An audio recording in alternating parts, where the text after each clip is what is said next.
Perfecto. Muy buenas noches con todos. A nombre de la Sociedad Peruana de Oftalmología y del Centro Peruano de Estrabismo y Oftalmología Pediátrica, les damos la más cordial bienvenida a esta reunión mensual. En esta oportunidad tenemos la presentación de casos clínicos a cargo de la Unidad de Oftalmología Pediátrica y Estrabismo del Hospital Guillermo Almenara Irigoyen. Agradecemos la participación de la doctora Doris Quiroz y la doctora Karina Vázquez. Nos van a presentar unos casos clínicos muy interesantes. Y agradecemos también al Laboratorio Sofía, que está auspiciando esta sesión mensual.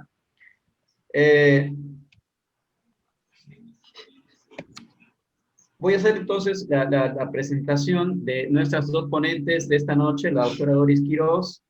Todas la conocemos, es coordinadora de la Unidad de Oftalmopediatría y Estrabismo del Departamento de Oftalmología del Hospital Guillermo Almenara de Salud, ex jefa del Departamento de Oftalmología del Hospital Guillermo Almenara, past president del Centro Peruano de Estrabismo y Oftalmología Pediátrica, y además ella ha sido miembro del Consejo Directivo de la Sociedad Peruana de Oftalmología del año 2000 al año 2002. Y nuestra otra ponente es la doctora Karina Vázquez. Ella hizo su fellowship en oftalmología pediátrica y estrabismo en el Hospital Guillermo Almenara de Salud, y actualmente es médico asistente de la Unidad de Oftalmopediatría y Estrabismo del mismo Hospital Guillermo Almenara y de la Clínica Providencia. Les damos la más cordial bienvenida para que puedan presentarnos sus casos clínicos. Voy a dejar de compartir pantalla. Listo, para que puedan empezar, doctoras. ¿Comienzo? ¿Comienzas, Cari? Ya, yo empiezo. Bueno. A ver.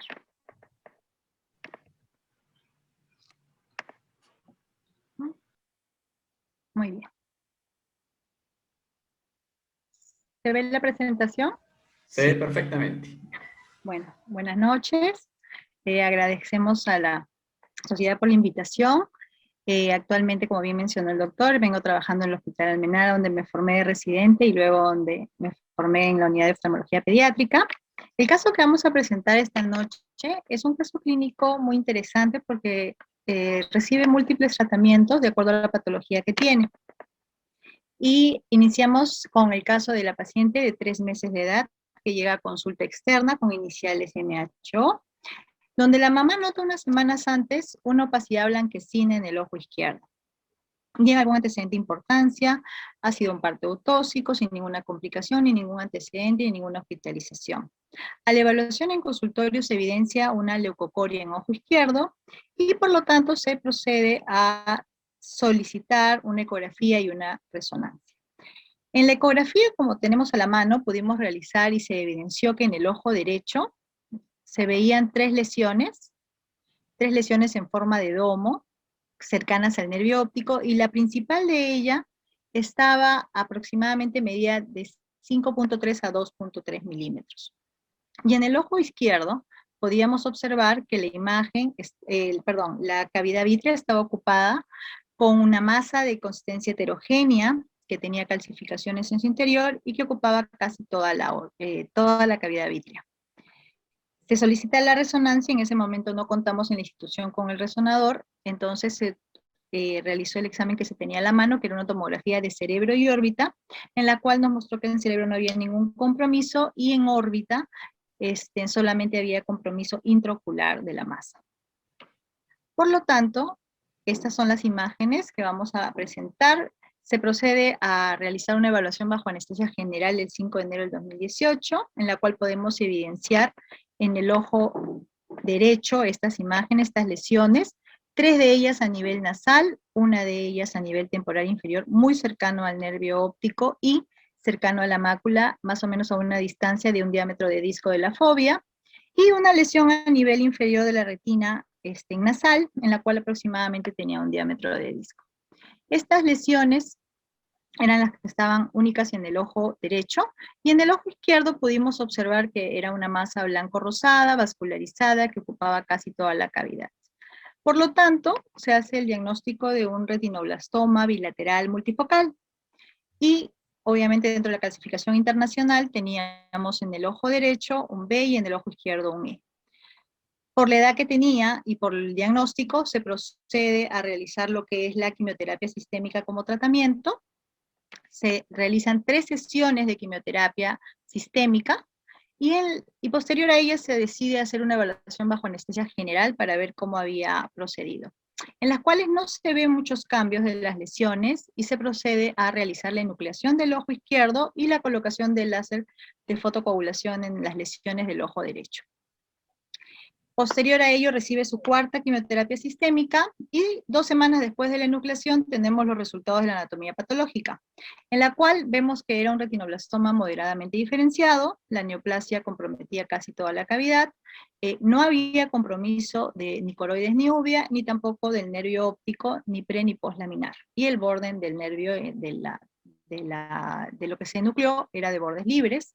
Por lo tanto, ya la bebé había crecido, había ganado peso y nos reunimos con el comité de retinoblastoma que tenemos actualmente en el hospital, que está a cargo de 3 unidades, en la cual está radiología intervencionista, oncología pediátrica y la unidad de oftalmología pediátrica, y en consenso se decide iniciar quimioterapia intraarterial y se procede con iniciar con 3 drogas, que son merfalanto, Protecan y carboplatino. El procedimiento cursa sin ninguna complicación, y más o menos esto es un esquema de lo que nosotros realizamos en el hospital, bueno, mediante la unidad de radiología intervencionista, que lo que va a hacer es buscar un acceso y cateterizar la arteria femoral, llegando así hasta la carótida interna, llegar de esta forma mediante el microcatéter a la arteria oftálmica, y a nivel del ostium, cuando ya llega al ostium, va a poder irrigar lo que es la medicación, como vamos a ver en esta imagen. Ahí está en la carótida, sobrepasa un poco la arteria oftálmica, retrocede para llegar al ostium, y una vez que está ahí, ingresa. Y puede colocar los medicamentos o los quimioterápicos que vamos a usar, permitiendo que haya una mejor penetrancia de los quimioterápicos para este tipo de tumor.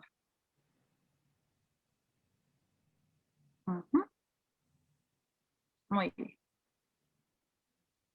Posterior a ello, de la primera quimioterapia, se realiza una evaluación bajo anestesia general 3 semanas después, en las cuales ya en esta evaluación se había observado que una de las lesiones, la que estaba a nivel nasal inferior, había cicatrizado por completo. Se podían observar, como ven en las imágenes, las cicatrices corioretinales de las huellas de láser y las lesiones que persistían tanto a nivel temporal inferior como las que estaban a nivel nasal superior. Se procede a realizar la segunda QTIA, también cursa sin ninguna complicación, y se realiza su evaluación bajo anestesia general 3 semanas después.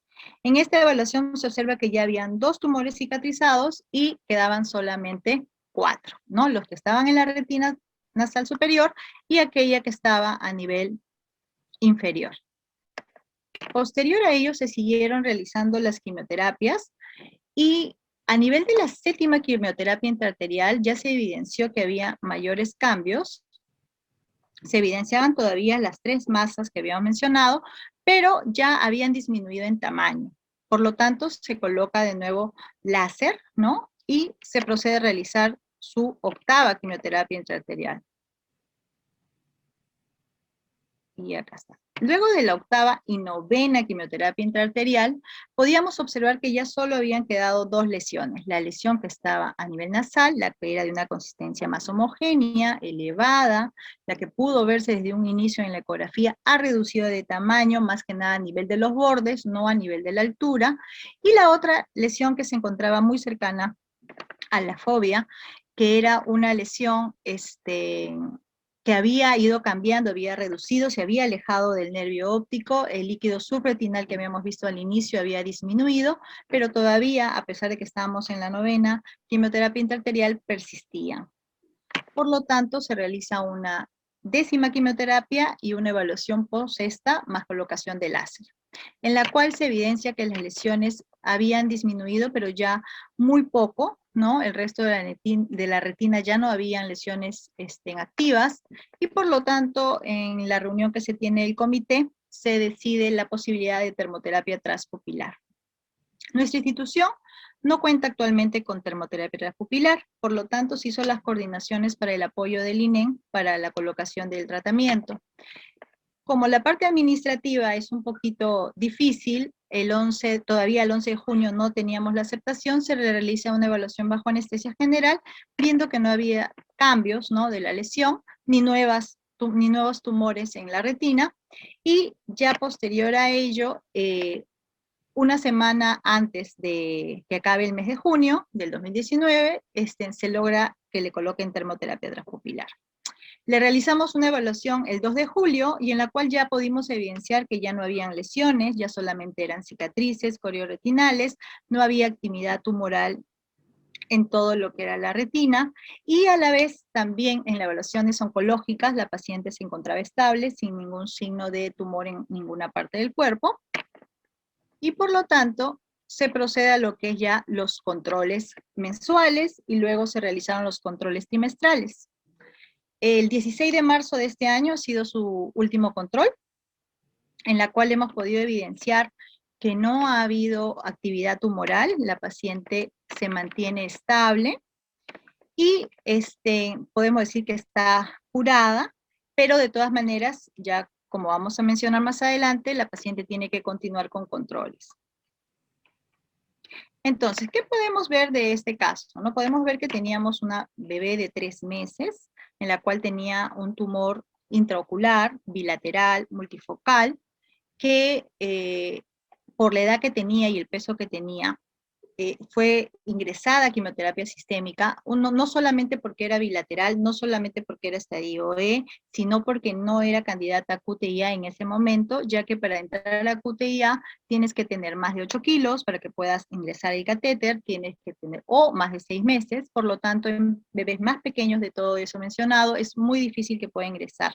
La otra condición es que para usar quimioterapia sistémica tiene que haber un alto grado de riesgo de metástasis a cerebro o a órganos, o también metástasis sistémica. Y como hemos podido ver, el hecho de tener 4 meses o menor a esto, como nuestra paciente que tenía 3, ya es una clasificación de alto riesgo, más, y la otra es que sea bilateral y la otra es que sea multifocal. Entonces cumplía todos esos requisitos y por eso se decidió por iniciar con la quimioterapia sistémica. Y acá podemos ver todo lo que pudo progresar y mejorar con la terapia, con la quimioterapia intraarterial, más lo que es la colocación de láser, pero no llegó a ser suficiente. Entonces se continuó con terapia local, como podemos ver que fue la termoterapia transpupilar, y logramos que la paciente actualmente se encuentre estable y curada. ¿Qué es lo que queremos llevarnos de este caso? Queremos llevar lo importante que es la vida de nuestro paciente, que es lo que prima en todo tratamiento de retinoblastoma. Lo segundo es la conservación de la visión, que es un punto muy importante que actualmente se realiza. Por eso es que el tratamiento no continúa solo con uno o no continúa solo con la enucleación como se hacía antes. Actualmente hay múltiples tratamientos de quimioterapia intraarterial, intravítrea, subtenoniana, de acuerdo a los estadios, que nos permiten que nuestra paciente no solamente se curen de este cáncer, sino que también puedan conservar su visión y puedan mantenerse en la sociedad. Y bueno, mencionar que la quimioterapia intraarterial tiene un efecto muy positivo en los casos de retinoblastoma, ha demostrado tener mucha efectividad en los pacientes de cáncer en estadios A, B y C, casi en una preservación ocular del 100%, mientras que en los estadios C hay una preservación ocular del 80-90%, y en el caso de los estadios E la preservación ocular es en realidad mucho menor, es el 30% en algunos casos, ¿no? Bueno, este es el caso que le queríamos presentar que hemos tenido nosotros en el hospital. Espero que les haya gustado. Gracias, Cari. Estamos haciendo quimioterapia intraarterial desde 2014. Tenemos una casuística pues, que vamos acumulando y aprendiendo también. Sí. Bueno, entonces, ahora me voy a... Dejo de compartir. ¿Puedo? Ya está. Acá está. Bueno, primero igual, nuevamente agradecer.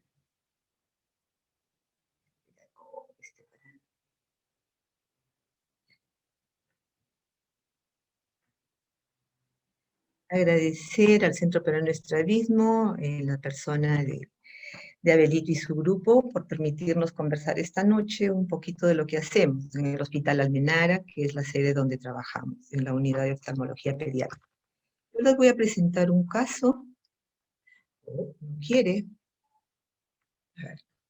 Okay. Esta es una bebecita de 11 meses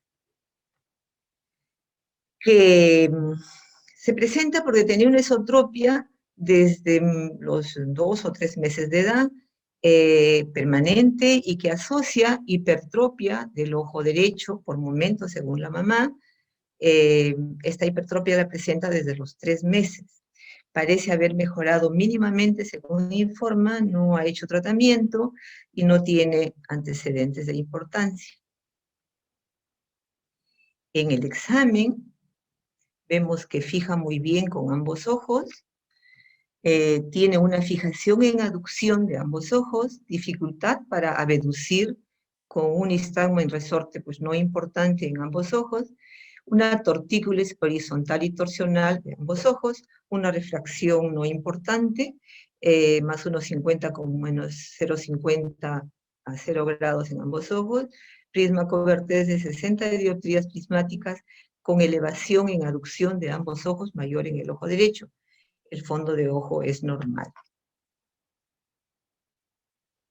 Bueno, ahí está la chiquitina. Vemos cómo para mirar hacia la izquierda utiliza el ojo derecho y hace la tortícolis hacia el lado contrario a donde ve. Lo mismo pasa con el otro lado. Fija con el ojo izquierdo para mirar a la derecha. Es lo que conocemos como mirada cruzada, ¿no? Y acá es algo importante. Cuando se le pide, se le forza a que mire hacia la izquierda, vemos que comienza a elevar el ojo derecho. O sea, cuando el ojo derecho aduce, se eleva. Ahí es donde presenta la hipertropia. Ustedes han visto el video, que es un poco complicado evaluar estos chiquitines, tenían menos de 1 año, ¿no? Pero podemos ver cómo en esta imagen, al intentar continuar con la abducción hacia la izquierda, el ojo derecho aductor sigue elevando. Y esta siguiente toma es la que ayuda mucho en el diagnóstico. Miren cómo el ojo se va totalmente hacia arriba, pero simultáneamente miren lo que pasa con el ojo izquierdo, que cae, ¿no? Entonces, esto nos da una tranquilidad para el diagnóstico. Ya están pensando qué cosa es, claro que sí. Una hiperfunción de oblicuo inferior, pero si está asociado al síndrome de ciencia o al síndrome bilateral de la reducción, como en este caso, tendría que ser bilateral. Entonces hay que buscar en el otro lado. Y miren, no es una gran hipertropia, pero igual el ojo izquierdo en aducción está elevado, ¿no? Con esto tenemos muy claro el diagnóstico de esotropia congénita con hiperfunción de oblicuos inferiores mayor en el ojo derecho.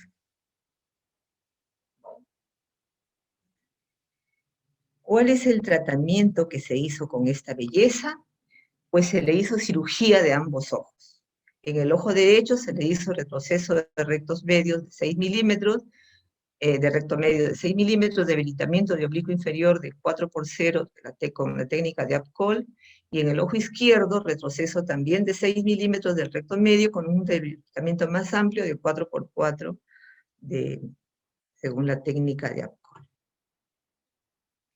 Bien, ¿cuál es la evolución? A los 4 años de edad, esta niña tenía 20/20 de agudeza visual, alineamiento con esoforia de 8 a 10 dioptrías prismáticas, fusión con escotoma central, esteropsis gruesa y una refracción mínima. Ahí está la chiquitina, pues más grande.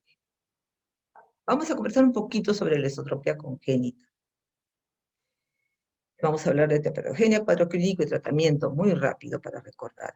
Ustedes saben que la visión no solo consiste en que cada ojo capte una imagen y la lleve al cerebro, sino que estas dos imágenes al llegar al cerebro se fusionan y se logra algo más que 1+1, que es una explosión maravillosa de todo el cerebro. Eso es la visión binocular causada por la fusión.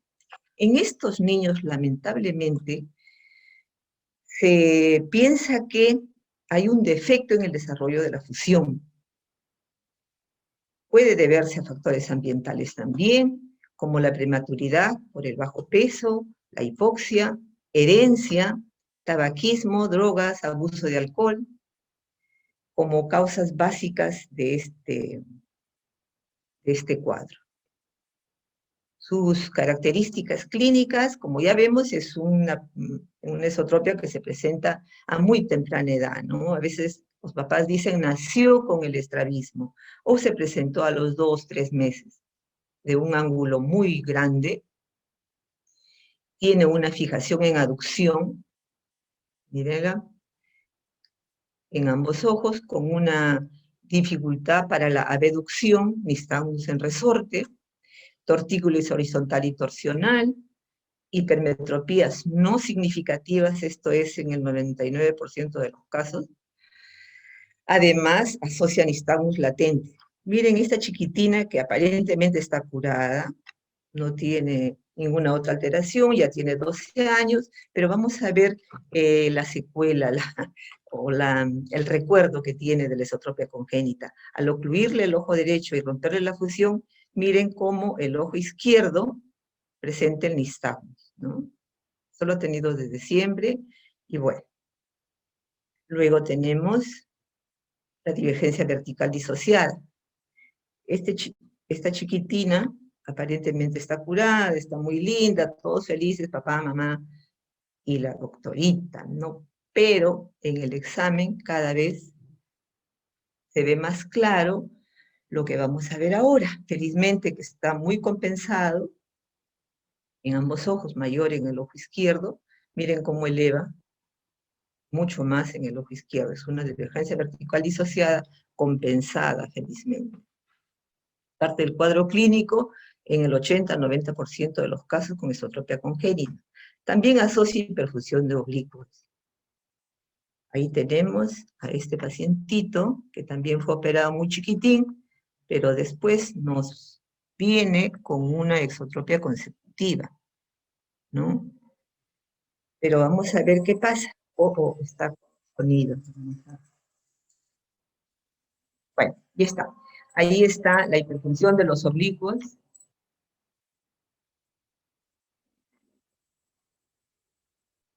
Ya.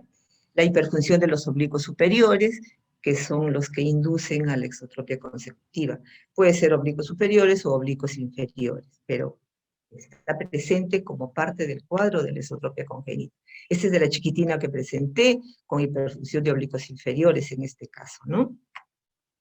Luego tenemos, como parte del cuadro clínico, la ambliopía moderada severa, la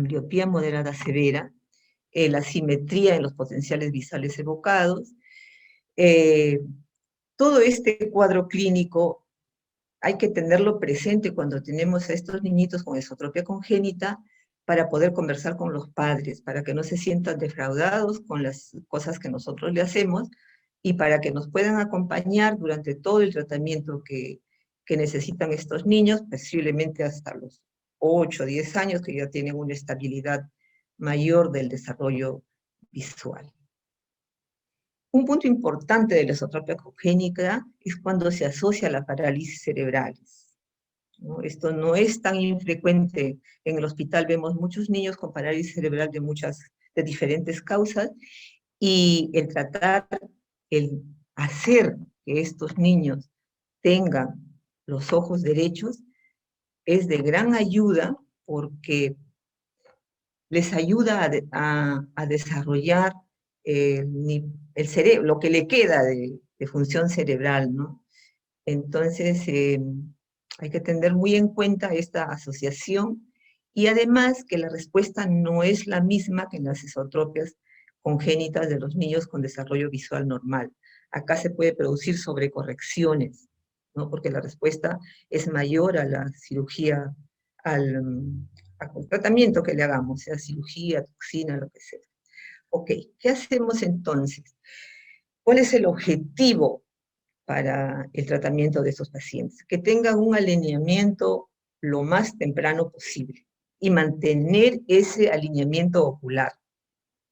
No va a haber fusión perfecta, va a haber fusión con escotoma central, ojalá se logre vidrio rojo de Barolini en cruz, esteropsis gruesa, ¿no?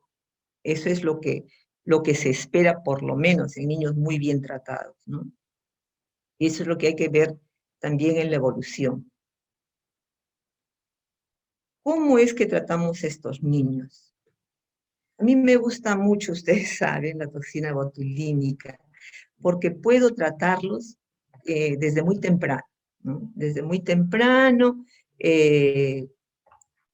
la toxina botulínica nos ayuda mucho a mantener los ojos derechos y ver que durante la evolución se presentan los oblicuos, la DVD, y luego ya hacer una cirugía completa, digamos, de acuerdo al cuadro clínico, ¿no? Tengo algunos niños que han sido tratados y que nos dan mucha satisfacción, como les digo, a los familiares y a nosotros también. Pero la toxina tiene sus cositas, ¿no? Que el padre tiene que saber muy bien qué cosa es lo que pasa. Este es un niño que se le puso toxina, miren, está con una tosis, y claro, si los padres no saben que pasar esto, y hay una sobrecorrección también, se van a desesperar. Pero como ya sabían, esperan con paciencia, y luego pues tenemos esto bonito al mes o a los 2 meses de aplicarles la toxina. Miren qué lindo, todos felices.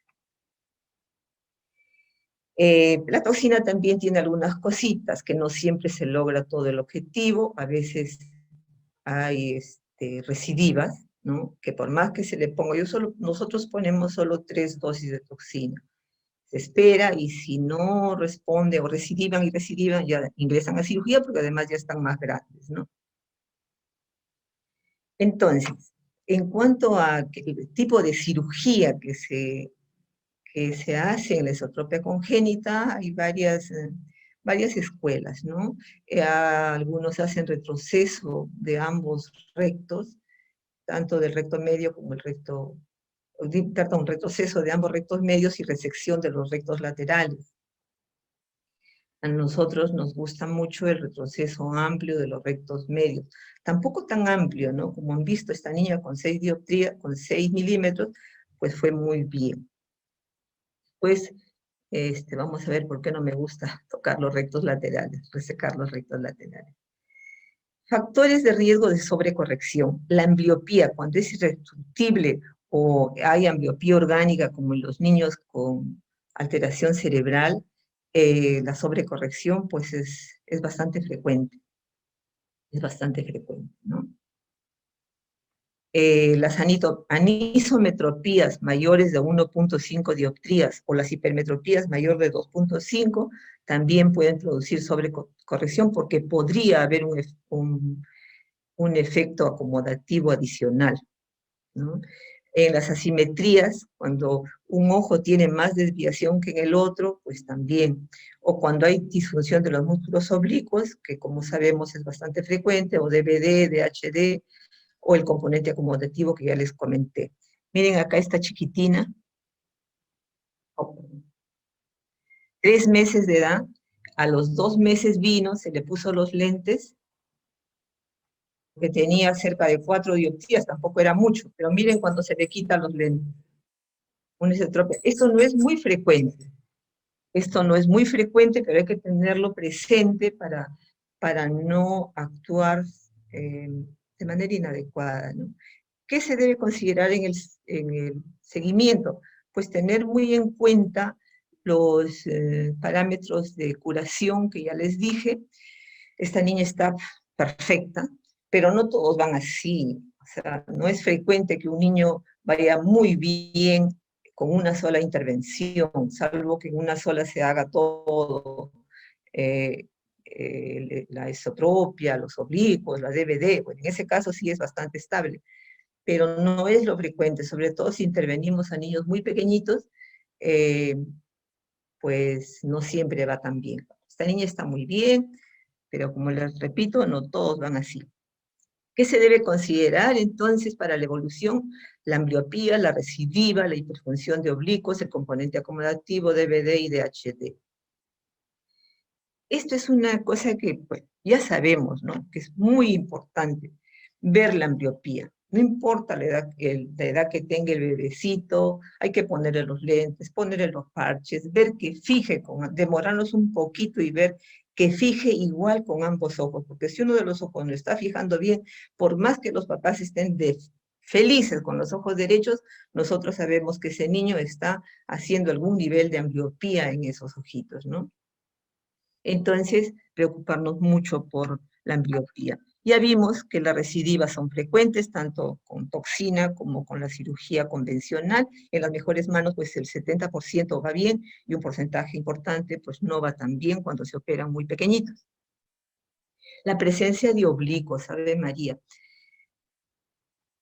Al inicio, no siempre se pueden ver los oblicuos, puede que lo tenga, puede que no, generalmente no, y se va presentando después, a los 2 años, a los 3 años. El niñito que al inicio no tenía nada, pues después presenta los oblicuos y generalmente va asociado con recidivas de la esotropia o sobrecorrecciones. O sea, un niño que otra vez está con ET o nuevamente o tiene una exotropia consecutiva, pues hay que buscar muy bien la presencia de oblicuos, sean inferiores o sean, bien, este niño tiene quiste, pero miren los oblicuos superiores que está cargando, ¿no? Mucho más en un ojo que en el otro.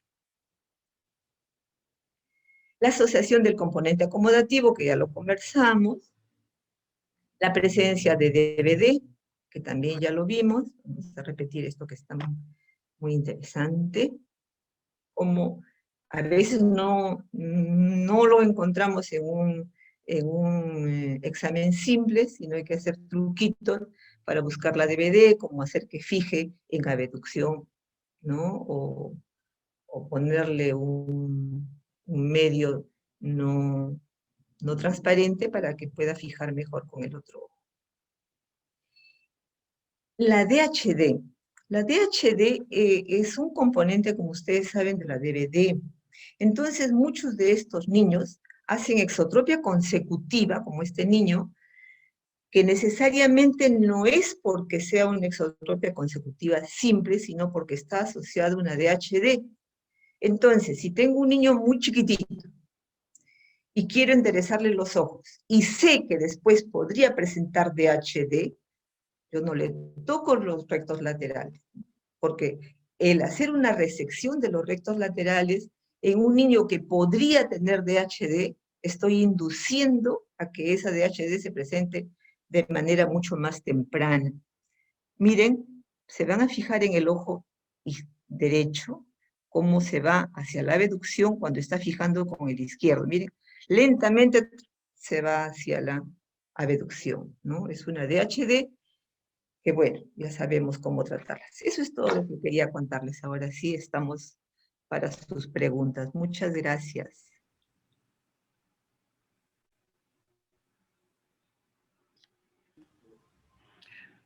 Gracias, doctora Quirós. Excelente presentación. Gracias, doctora Vázquez, también por su excelente presentación. No hay todavía preguntas del auditorio. Quería preguntarle a la doctora Vázquez sobre el caso. Yo trabajo en un hospital nacional, el servicio de oftalmología general.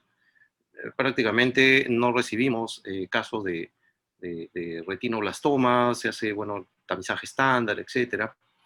Por allí, y a propósito de un antecedente de un hermano que tuvo retinoblastoma, es que llega la mamá con el bebé y le detectamos, pero alrededor de los 5 meses, una lesión puntiforme blanquecina, lo transferimos al INEN y bueno, efectivamente resultó, recibió su tratamiento, todo ok, sigue en seguimiento, felizmente muy bien. Pero me llama la atención que a los 3 meses tenga lesiones tan grande, sobre todo en un estadio ahí en el lado izquierdo, que prácticamente obligó a la enucleación, y en el lado derecho con lesiones también tan grandes, ¿no? ¿Qué tan frecuente es encontrar eh, eh, eh, de esa magnitud? O si había antecedentes también en la familia. Bueno, antecedentes familiares no había, pero se sabe que el retinoblastoma de presentación muy temprana, antes de los 4 meses, se da normalmente en los retinoblastomas que son de tipo hereditario o germinales, en la cual la mutación ya viene con ellos, ¿no? Por una herencia, y la segunda mutación ya es la que posteriormente se da de forma muy temprana. A diferencia de los esporádicos, que son los más frecuentes, que son los unilaterales, que son los no germinales, no hereditarios, que suelen presentarse aproximadamente a los 2 años, entre 1 a 2 años, pero los que son bilaterales suelen estar asociados a ser mutaciones germinales o también llamadas hereditarias, y pueden presentarse de forma muy temprana. Y justamente el presentarse de forma muy temprana es un factor de riesgo o considerado como un alto riesgo de poder hacer un retinoblastoma trilateral, de poder hacer metástasis a distancia o por continuidad, por el nervio. Como vimos en esta paciente, en el otro ojo la lesión que estaba a nivel temporal inferior estaba cerquísima a la mácula y cerquísima al nervio óptico, no tenía ni medio diámetro de distancia. Entonces, no es frecuente, es más bien asociado más o menos a un 25%, en algunas literaturas son 20% los hereditarios, y el resto, que vienen a ser los esporádicos o unilaterales con mayor frecuencia, son un 80%, ¿no? Entonces, este caso sí es verdad, es poco frecuente encontrarlo y es de seguimiento, y muy importante lo que mencioné de la quimioterapia sistémica, ya que cuando tenemos algunas condiciones consideradas de alto riesgo, como es la edad menor de 4 meses, que sea un retinoblastoma bilateral, que sea multifocal, justamente la multifocalidad también nos habla de que justamente es hereditario, porque se da la primera mutación, ya es algo que ella lo trae. Entonces son factores de alto riesgo de que pueda ser un pineoblastoma o de que pueda ser lesiones secundarias a futuro. Por eso que el seguimiento se mantiene en el tiempo, porque estos niños pueden llegar a ser sarcomas, pueden llegar a ser melanomas, pueden llegar a ser lesiones a nivel también de médula ósea. Entonces es importante no solamente el manejo como primer cáncer de retinoblastomas, sino como la posibilidad de segundos cánceres para su seguimiento. Entonces, cuando nosotros tenemos un paciente que de forma muy temprana, a los 4 o antes meses de edad, ya tiene retinoblastoma, eh, es, es probable que llegue a tener un segundo, ¿no? La segunda presentación, que sea un segundo cáncer, si es que ha sido curado el primero. Adicionalmente, ya no se usa mucho la radioterapia justamente localizada que se utilizaba antes por esta inducción a tumores secundarios, ¿no? Incluso el tratamiento sistémico tampoco es muy recomendado así de manera óptima, salvo que sea absolutamente indispensable, porque también se vea que asocia tumores secundarios. En cuanto a la presentación, mira, en sitios donde la incidencia es mayor, ¿no? De los retinoblastomas familiares, han visto que pueden detectar el tumor intraocular tan temprano como las 30 semanas, haciendo una ecografía, claro, ¿no? Se ha detectado tumores a los 30 semanas que ya estaban en desarrollo intraocular, ¿no? Ahora, el que este tumor se presente en niños tan chiquititos no es tan infrecuente, pero que sean bilaterales y germinales, sí hay cierta frecuencia en nuestro país, ¿no? Nosotros recibimos pacientes del INEM también y del Rebagliati, ¿no? Que les hacen la enucleación del ojo y mandan el segundo ojo para hacer la quimioterapia intraarterial. De ahí, entonces, si bien es cierto, la frecuencia de aparición es baja, pero de ahí la importancia, tal vez, de insistir con los pediatras en el reflejo rojo en estos tipos de casos. Porque hubiera sido interesante que al mes de edad o a los 15 días, qué sé yo, en sus controles que tienen, tal vez se hubieran detectado con las lesiones algo más pequeñas, Claro, desde el 2008 ya, con una asimetría, ¿no? claro, desde el 2008 ya la Academia Americana de Pediatría, ¿no? Es obligatorio hacerle el reflejo rojo a todo niño que nace y a todo niño en el control, ¿no? Pediátrico que va haciéndose mes a mes o cada 2 meses que hacen los pediatras, es obligatorio, ¿no? Y que en realidad es algo muy sencillo de hacer, muy fácil y que ya está siendo, que ya es obligatorio desde el 2008, ¿no? Yo tengo que hablar algo al respecto. Si bien vemos en la literatura que es muy sencillo hacer el reflejo rojo, ¿ustedes hacen reflejo rojo? ¿Han hecho alguna vez? ¿Alguien? No, aparte de Pucari, que ya sé que sí. ¿Sabes por qué? Les voy a contar una anécdota. Mi nieta nació en España. Entonces me llama la nuera y me dice, Doris, están mandando a mi hija al oftalmólogo porque no le encuentran el reflejo rojo. Entonces, tranquila, le dije, tranquila. Lo que pasa es que nosotros tenemos los iris oscuros, que no dilatan tan fácilmente en la oscuridad, y cuando le ponemos la luz de manera indirecta, como sea, pues logramos una pupila muy pequeñita, que por ahí no podemos ver tan bien ni tan rápidamente el reflejo rojo, ¿no? Y yo creo que los pediatras se frustran, no pueden y al final lo dejan, ¿no? Salvo que, y eso es importante para nosotros como oftalmólogos pediatras, pues enseñar en el hospital a nuestros neonatólogos a ver un reflejo rojo, pues de una manera más fácil, entrando por el costado, o sea, no poniendo la luz directamente porque no se va a ver, no lo van a ver. La pupila se va a cerrar muy fuerte porque nuestros iris son poderosos. Sí, yo quería señalar, efectivamente, doctora, como usted decía, la pupila de los recién nacidos es una pupila miótica. Entonces, el hacer reflejo rojo requiere algo de experiencia. A mí me pasa frecuentemente que nos refieren, igual que usted manifestaba, niños evaluados por pediatras, incluso por oftalmólogos, que no les encuentran el reflejo rojo. En la rotación que hacen los pediatras en el instituto, una de las cosas que siempre les manifestamos es, si tú al mes, usualmente rotan un mes, aprendes a hacer reflejo rojo, puedes darte por satisfecho en la rotación. No es tan necesario quizá que aprendas otras cosas, pero hacer un buen reflejo rojo. Otra de las dificultades a veces que ellos tienen es el equipo. No es lo mismo hacer un reflejo rojo con un buen oftalmoscopio que con uno de esos pequeños que probablemente tuvimos la oportunidad de hacer en pregrado. Entonces es importante tener presente eso. Yo quería hacer una pregunta.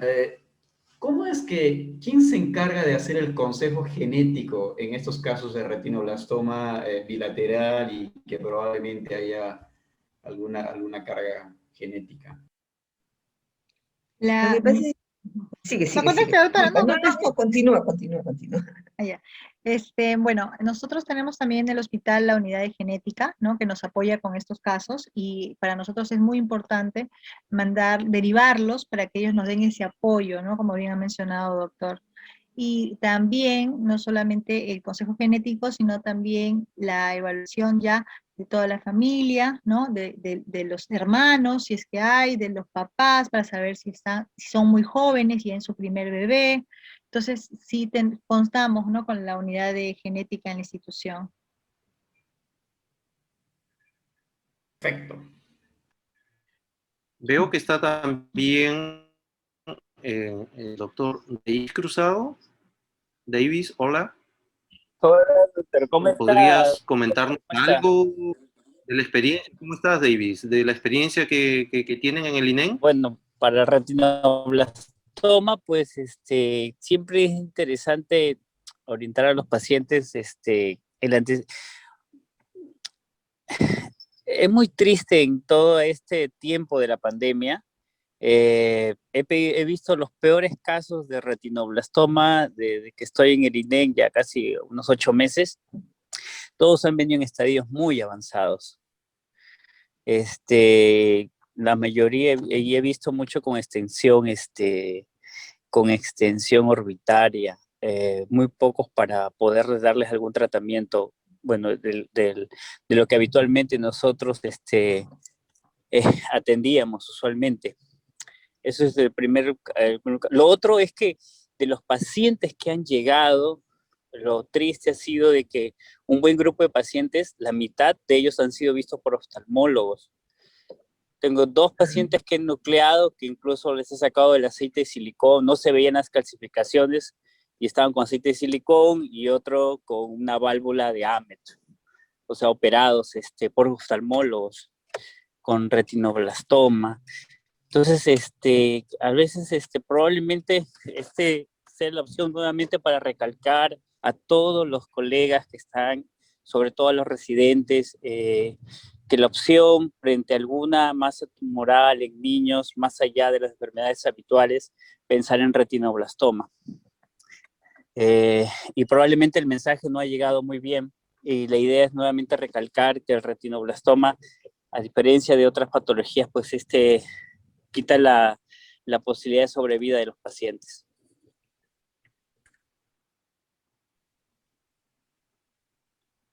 Así es, así es. Gracias, gracias David por el aporte.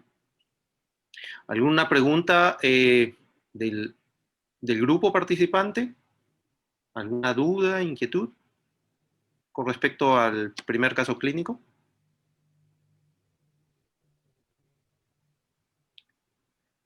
Doctora Quirós, Sí. con respecto a la parte de su caso clínico, bastante interesante el manejo de esotropia congénita, ¿a qué edad sugiere o inicia usted la terapia? Porque siempre se habla acerca de las cirugías precoces, algunos hablan de la ultra precoz, incluso, y otros prefieren esperar un poco más, tanto para Botox como para la opción quirúrgica. Ok. A ver, lo que yo recomiendo y lo que hacemos es, mientras hacerle tratamiento cuando lo veo, en el momento que lo veo. Si es muy chiquitito, toxina botulínica, va perfecto. Así no me preocupo si tiene DVD, si tiene oblicuos, qué sé yo. Pero cuando ya veo los oblicuos y estoy totalmente seguro, como en este caso, que es una niña que tiene 11 meses, pero tenía los oblicuos clarísimos, o sea, no había duda de que son oblicuos, ¿no? Entonces ahí es donde se interviene. ¿Por qué no operar desde muy chiquititos? Me refiero con cirugía, no con toxina. Porque van a ser DVD, van a ser oblicuos, entonces al año y medio, 2 años, pues ya se puede operar todo junto, ¿no? Eso es. Nosotros intervenimos en cuanto vemos al paciente, en cuanto llegue, ¿no? Si es 3 meses, pues esperamos hasta los 4 o 5, ¿no? A 5 meses es pero hacer algo mientras tanto. No ponemos parche a los 3 meses, sino se lo va evaluando al mes siguiente, ver si tiene algún componente acomodativo, como en esa chiquitina que con 3 meses, pues tenía un componente acomodativo importante, ¿no? Eso es. Y no Y en dejar el caso, pasar, no dejar de hacer la refracción, ¿no? perfecto.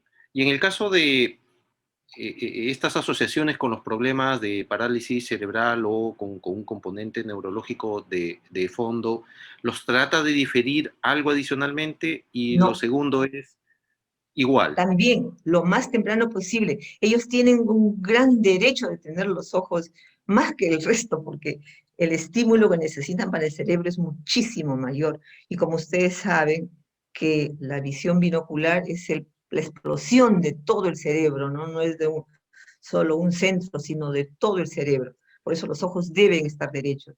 Entonces, usamos toxina botulínica, claro, porque ahí la respuesta, con los ojos que se mueven para todo lado, pues realmente hacer una cirugía podría llevarnos a una subcorrección o más a una sobrecorrección. La toxina ahí está recontraindicada. y en el caso de la decisión quirúrgica en el momento que crea requerido para estos tipos de pacientes, mencionó reducir Muy cauta, muy cauta. un porcentaje. ¿Hay alguna 25%, 30% menos?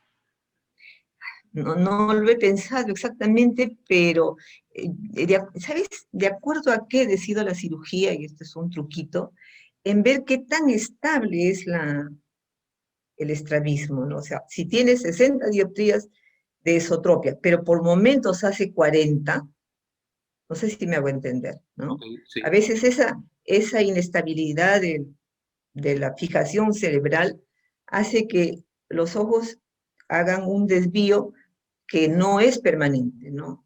Con una pequeña intermitencia, pues me baso en la más pequeña y menos de esa. O sea, si tengo de 60 a 40, pues le hago para 30. Oh, perfecto. Yo quería hacer Acá hay un sí, pequeño sigue, comentario, dale, perdón, luego Martín. me pregunté. Esto que acaba de decir doctora Doris me parece muy interesante respecto a los niños con parálisis cerebral infantil. Nosotros frecuentemente recibimos niños y que inclusive han sido evaluados, diríamos, y refractados. Y son niños que tienen defectos refractivos significativos, pero diríamos, hay la concepción esta de que el niño con parálisis cerebral infantil no necesita, como usted bien lo acaba de señalar, no necesitaría tener los ojos alineados, y usted lo ha dicho que sí, eso es necesario y es fundamental, y que también no necesitaría corregir los errores refractivos. Y eso es algo que, sobre todo para los médicos que están en formación, es fundamental entender que el 60-70% del aprendizaje de los niños es visual. Por tanto, si no tratamos precozmente a estos niños que ya tienen un problema neurológico, lo condenamos a tener un mayor retraso de su desarrollo. Totalmente, totalmente de acuerdo, sí. Veo que también está conectado el doctor Mendiola y el doctor Juan Carlos Castro. Buenas noches, doctores. Si tendrían algún comentario sobre el mismo.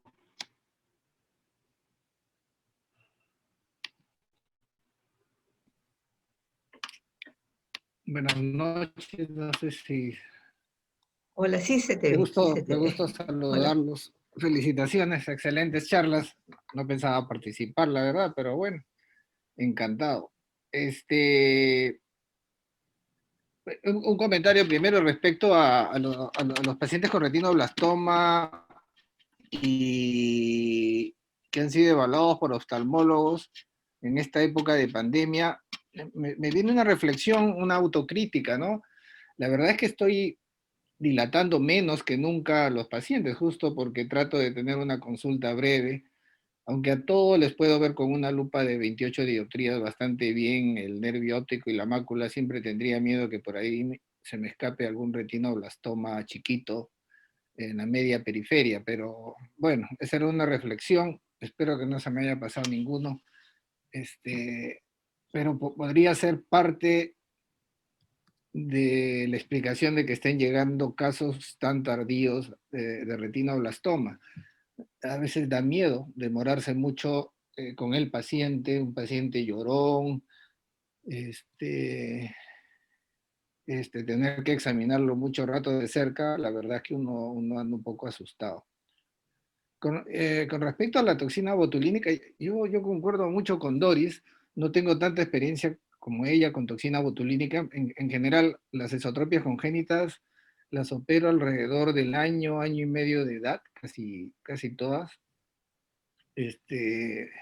Y hago retroceso amplio de los rectos medios. Rara vez toco un recto lateral en ángulos muy grandes. Y bueno, los oblicuos cuando es necesario, y casi siempre tendiendo a hacer una especie de avance del oblicuo, como para manejar un posible DVD si es que en algún momento apareciera, pero eso raras veces. Pero en los últimos tiempos sí estoy de acuerdo de que la toxina botulínica es una gran opción en niños pequeños, ¿no? Antes del año de edad es una excelente opción para tener un tiempo de alineamiento. Y he tenido casos que van bien, pero la verdad aquí quería hacer una salvedad. Una de las cosas que he encontrado en dos pacientes míos que quedaron muy bien después de toxina botulínica es que demoraron ya en regresar a controles y uno se ambliopizó bastante, porque ya nunca regresó y era anisométrope. Entonces, siempre avisar a los papás de que por más que se le vean los ojos derechos, los controles, como también decían Doris, los controles son para siempre, ¿no? Hay que seguirlos controlando la agudeza visual, ver que no hagan ambliopía. Excelente, doctor Mendiola. Muchas gracias. Gracias, Fernandito. Esa es una gran verdad lo que acaba de decir Fernando. Cuando ustedes operen, cuando traten a un niño con esotropia congénita, tienen que darle 10 o 15 minutos a los padres para explicarles qué es lo que tienen delante. Por eso es importante el diagnóstico. Es importante el diagnóstico, porque si los padres van a estar conscientes de que es un paciente que se puede embliopizar, de que es un paciente que va a hacer DVD, de que es un paciente que va a hacer oblicuos, de que es un paciente que tiene una gran posibilidad de hacer ambliopía, ¿no? Que no se queden contentos con tener los ojos derechos. O sea, así, lavarles el cerebro a los padres para que se haga el camino juntos, ¿no? Porque si no, bueno, la situación no camina. Bueno, yo quería participar, que no iba a participar. ¿Qué tal? Hola. Felicitaciones, Doris, felicitaciones a la doctora que expuso sobre retinoblastoma. Con respecto al retinoblastoma, no solamente se nos viene una avalancha de retinoblastomas avanzados, sino en los próximos años se nos van a venir glaucomas congénitos no diagnosticados, sobre todo bilaterales. Se va a venir una avalancha tremenda de pacientes que están siendo cada vez más ambliopes porque sus lentes los hicieron en el 2019, se olvidaron el tratamiento de parches, cataratas congénitas unilaterales que a veces no provoca hacer la cirugía porque es muy ambliopizante, pero antes sí lo hubiéramos hecho. Se nos viene una complicación de todo, no solamente en ojos. Entonces, retomando un poco el tema que dijo el doctor del INEN, me acuerdo en el 96 que operamos un glaucoma congénito de un niño llorón, efectivamente, porque era un glaucoma congénito unilateral, el niño tenía blefaroespasmo, lagrimeo, fotofobia intensa, y entonces el doctor Vargas me dijo, doctor, hay que operarlo. Lo operamos porque tenía presión alta, tenía como 43, hicimos la trave, todo muy bien, y a los 2 meses le digo, doctor, hay una leucocoria. No puede ser, me dijo. Y entonces me dijo, nunca te olvides que los glaucomas unilaterales, si no has podido ver bien el fondo de ojo, porque se supone que el niño con glaucoma tiene que hacer un preexamen, ¿no? Es el fondo de ojo, indirecto, tomarle la presión, le tomamos también la paquimetría, medimos los diámetros corneales, y se puede hacer una refracción también, y por supuesto una ecografía. Dijo, nunca te olvides de hacer ecografías. Efectivamente, ese niño tenía un retinoblastoma, y producto de ese retinoblastoma que indujo a un glaucoma, que es entre paréntesis, ¿no? Entonces me quedó como bien grabado que es importante hacerles el examen completo. Con lo que dijo Doris, que también estoy de acuerdo con ella, que a veces no se le puede ver bien si esa esotropia congénita va a venir acompañada de desviación, de hiperfunción de los oblicuos, que generalmente vienen, tanto de oblicuos inferiores, casi en un 60-70%, pero también superiores en un 30%. Yo me di cuenta que si yo logro, el niño es un poquito ya de 2 años, si yo con el Prismicover, con lentes de lejos, logro bloquear el desvío horizontal, y por supuesto es un niño colaborador, y hago el cover test, muchas veces puedo ver que se va a venir una hiperfunción del oblicuo inferior. Y le advierto a los padres que posteriormente, después de la cirugía de la corrección del estrabismo horizontal, va a tener que hacerse un estrabismo vertical, que no es una complicación, porque los papás dicen, doctor, falló la cirugía porque ahora tiene otro estrabismo. Entonces, explicarles bastante eso.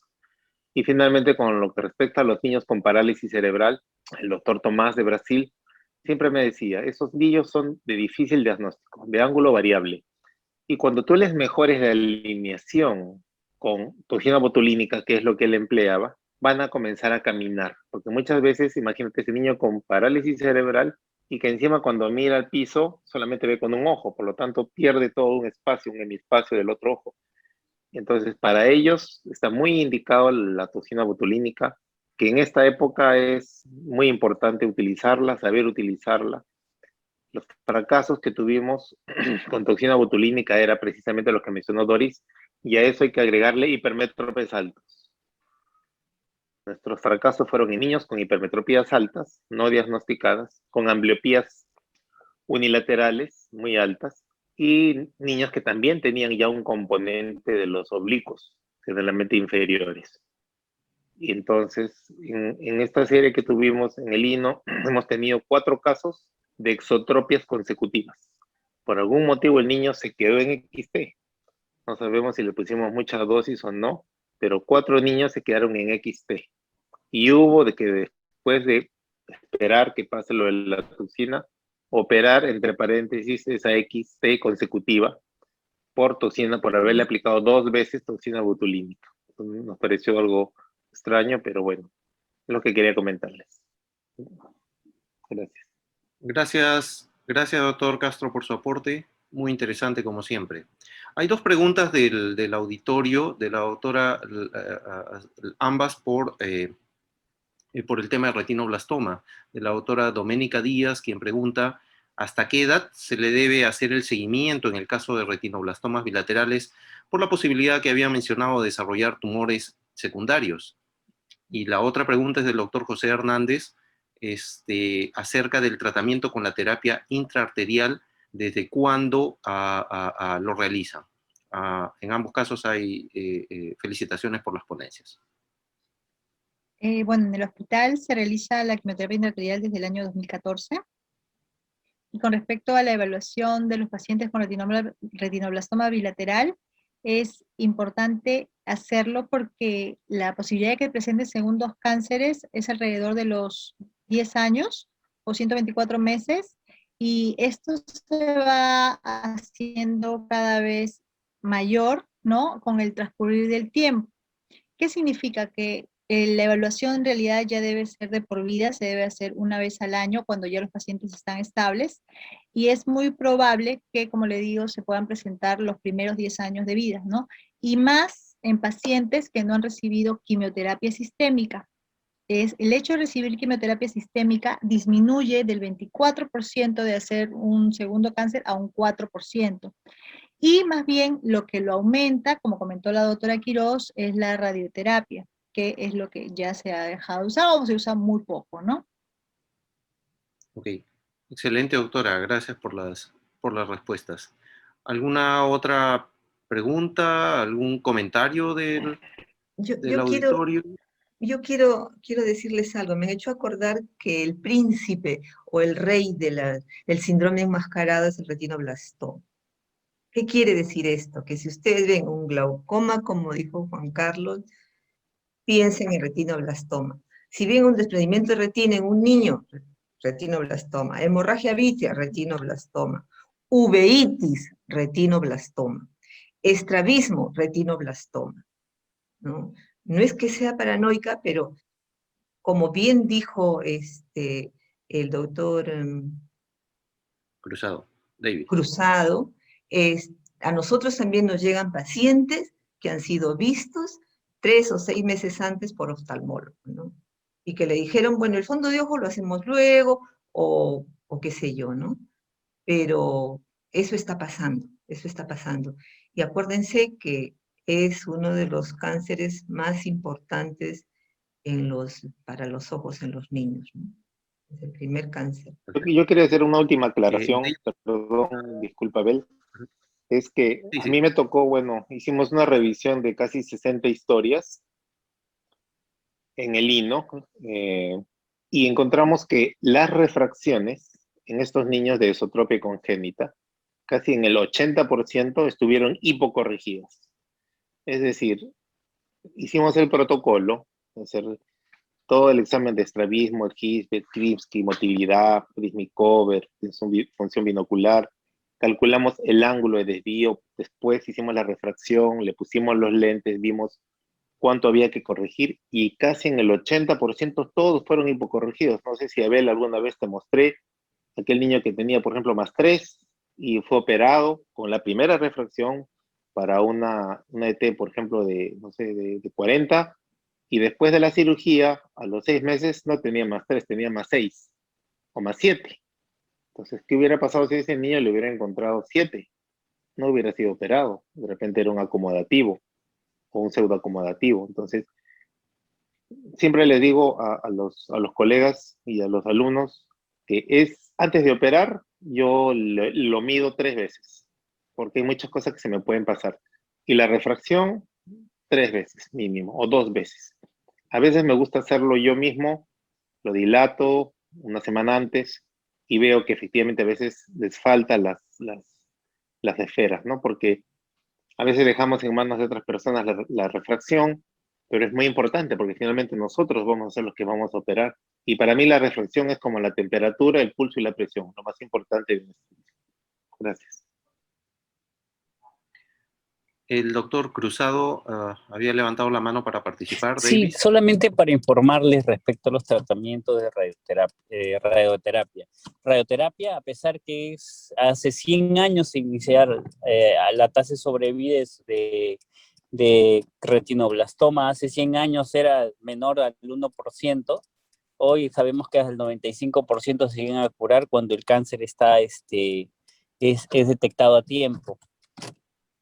Pero radioterapia sigue siendo un esquema de tratamiento en la actualidad para todo retinoblastoma extraorbitario. Yo he estado mandando 1 por mes en los últimos 8 meses.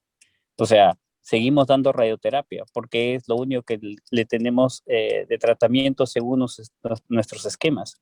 O sea, no es que ya no se dé radioterapia, se sigue dando radioterapia. Incluso, y también tengo para pacientes con radioterapia paliativa. Entonces, radioterapia todavía sigue siendo una opción. Desafortunadamente no tenemos braquiterapia por problemas con el IPEN, pero dentro del esquema también está la quimioterapia sistémica, quimioterapia intravítrea y los tratamientos locales, ¿no? Entonces, sí, todavía se sigue usando radioterapia. David, Sí. gracias. Yo me refería a la radioterapia en el ojo, porque si consideramos que primero es la vida, después el órgano y por último la visión, conceptos para tratar el retinoblastoma, si tenemos un ojo que nos gana con todo lo que le hacemos, y sabemos que si al ojo le ponemos radioterapia, estamos irradiando la órbita y posiblemente en un paciente, como bien dijo la doctora Vázquez, que tiene un retinoblastoma germinal, pues lo que va a hacer es que se libere el inhibidor de los genes del sarcoma y de todos ellos que están cerca al locus del retinoblastoma. Por eso, cuando no es indispensable, lo que se hace, o lo que creo que se debe hacer, es evitar usar la radioterapia en el ojo, porque por salvar el ojo podemos inducir a la presencia de tumores secundarios. Ese es el concepto. Después, claro, si el tumor está en la órbita ya, pues no queda otra cosa, ¿no? La idea es salvar la vida y pues se le pone radioterapia o lo que se tenga que poner, ¿no?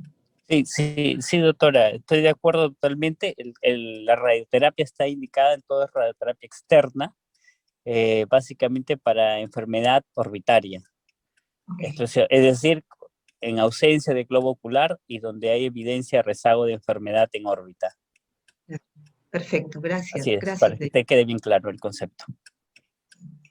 También hay una pregunta de nuestro flamante presidente de la sociedad, el doctor Nateri. Buenas noches, doctor Nateri. Felicita a la doctora Quiroz y a la doctora Vázquez.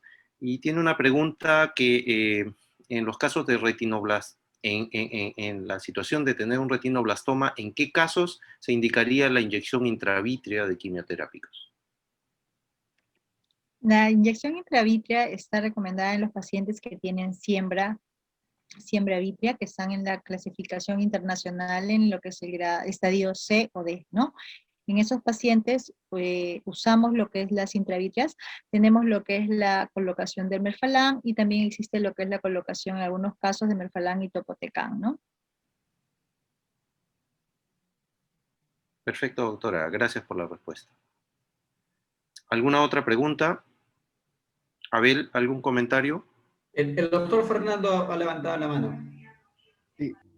No sé si estamos con tiempo, pero la verdad es que el doctor Castro hizo un comentario que a mí me parece que requiere subrayar porque es sumamente importante.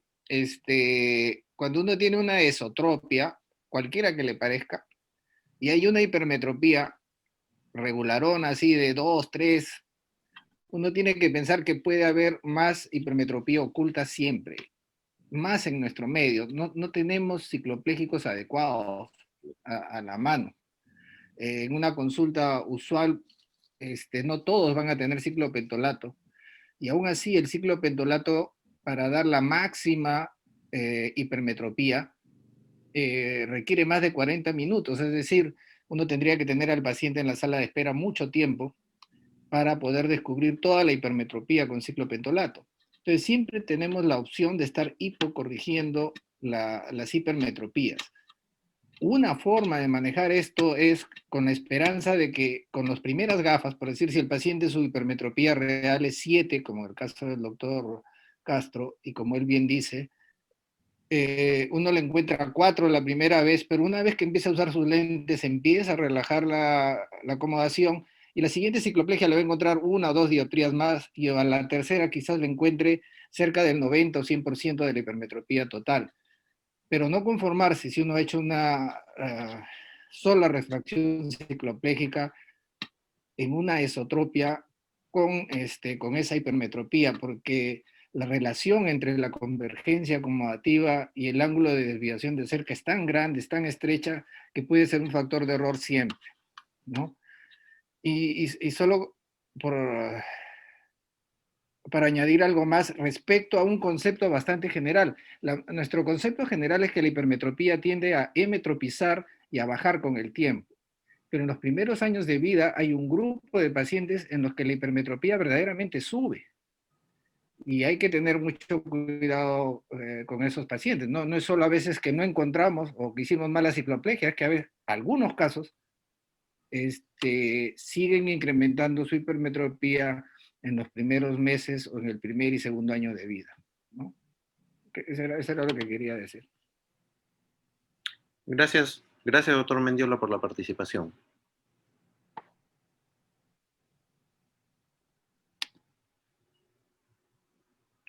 Ok, siguen las felicitaciones en el chat acerca de las presentaciones. Abel, sí, doctora. No, me quedé pensando con lo que ha dicho Fernandito. Lo que ha dicho es una gran verdad y todos lo sabemos, ¿no? Tal vez les doy un tip si les puede servir. Cuando tengo un paciente con estrabismo y le hago la cicloplegia con tropicamida, ¿no?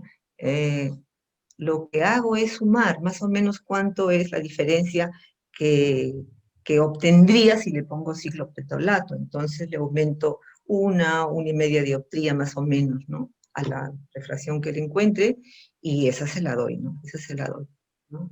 Y dependiendo qué tan alto es el desvío, veo la frecuencia en que tengo que controlarlo. Puede ser a los 2 meses o a los 3 meses, dependiendo del estrabismo que se encuentre, ¿no? Perfecto, doctora. Ok. Siguen las felicitaciones. No hay, al parecer, ya más preguntas del auditorio.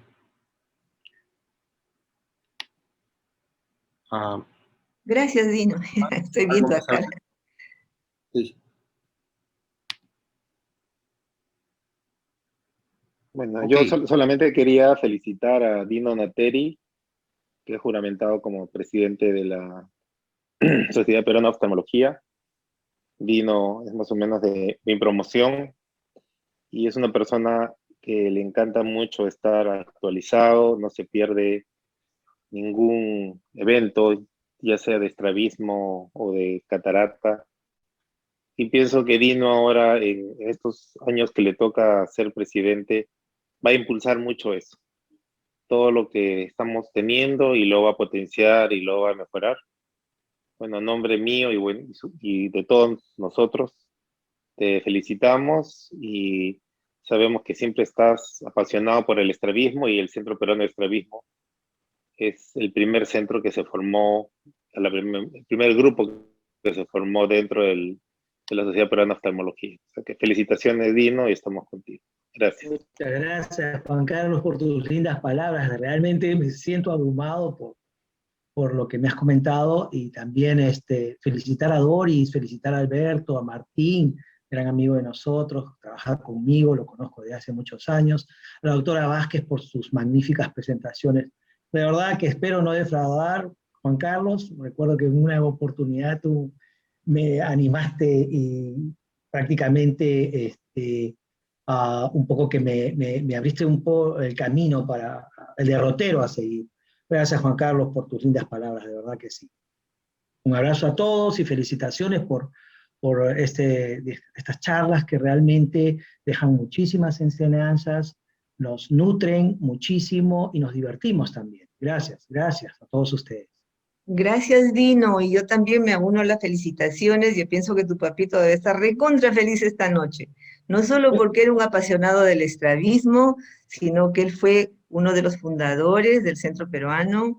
Tuve el honor de trabajar con él, no solo en la sociedad, sino también en el hospital, donde fue mi jefe de servicio, y lo disfrutamos, gran persona. Tu papito, así que hoy día debe estar recontra feliz contigo. Felicitaciones de verdad. Seguro que lo vas a hacer Gracias, muy bien. gracias Doris. Seguramente él en el cielo está divirtiéndose con estas charlas. Seguro que sí. Muy feliz de ver a tantos jóvenes que tienen una capacidad para poder exponer, una capacidad para poder brindar los conocimientos que realmente estoy sorprendido. No tenemos nada que envidiarle a ningún otro país, no tenemos nada que envidiarle ni a Argentina, ni a Chile, ni a Colombia. Tenemos grandes exponentes aquí en la oftalmología nacional. Gracias a todos ustedes. Gracias. Gracias, doctor Nateri. Bueno, Quizás solamente para invitarlos el día de mañana, recién todavía soy el presidente electo, el día de mañana a las 7:30 será la ceremonia de juramentación del nuevo consejo directivo, y obviamente nuestro presidente, doctor Juan Carlos Izquierdo, quien termina sus funciones, hará pues la exposición de todos los logros, aunque han sido momentos muy difíciles, ¿no? Esta pandemia nos ha traído muchas muertes, mucha desolación, pero a pesar de todo, él ha podido, hemos podido, me incluyo porque hemos estado en el consejo directivo, hemos podido, digamos, tratar de llevar en la mejor manera esta situación. Los espero mañana a las 7:30 de la noche, por favor. Muchas gracias por la invitación, doctor Dino. Ahí vamos a estar.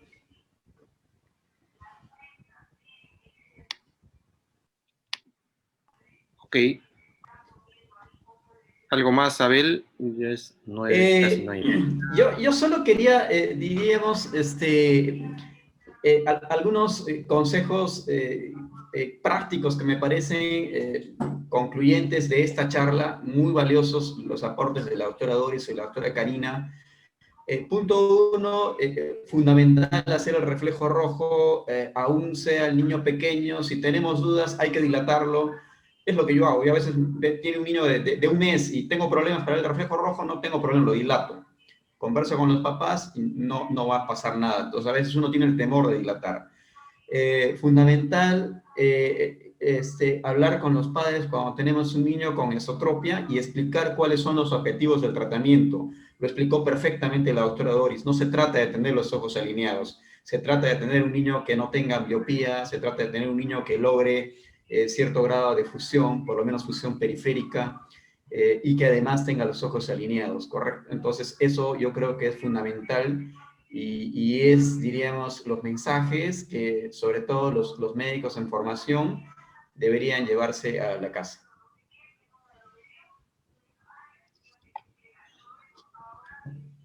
Excelente, excelente, Abel. No ha habido ya adicionalmente ninguna pregunta para los expositores. Creo que se ha logrado uno de los objetivos, que es presentar estos interesantes casos clínicos, así como la participación de colegas, profesores nuestros, también con su experiencia colegas de otras instituciones que han aportado con su experiencia en el día a día y que han enriquecido, me parece, esta charla bastante interesante. Gracias a todos por su participación. Muy agradecido, doctora Quiroz, doctora Vázquez. Esperamos que en el futuro también nos sigan apoyando en la presentación de estos interesantes casos, animar tal vez a aquellos participantes para que puedan comunicarse con alguno de los miembros de la directiva del Centro Peruano de Oftalmología Pediátrica y Estrabismo para coordinar a la presentación también de sus casos clínicos o de algún tema interesante que pueda enriquecer a los participantes de este grupo. Muchas gracias, doctor Nateri, por su participación. Le deseamos también todos los éxitos para esta nueva gestión en esta nueva normalidad. Y bueno, hay que seguir cuidándose todos. Muchas gracias, Martín. Gracias. Muchas gracias, Martín. Muchas gracias. Buenas noches a todos y hasta... Buenas noches y gracias a todos por acompañarnos. Gracias. A usted, doctora, por la presentación. Gracias. Gracias, Abel. Gracias. Gracias, doctores. Nos vemos, doctor Mendiola, doctor Castro, doctora Vázquez. Gracias, buenas noches. David. Buenas noches.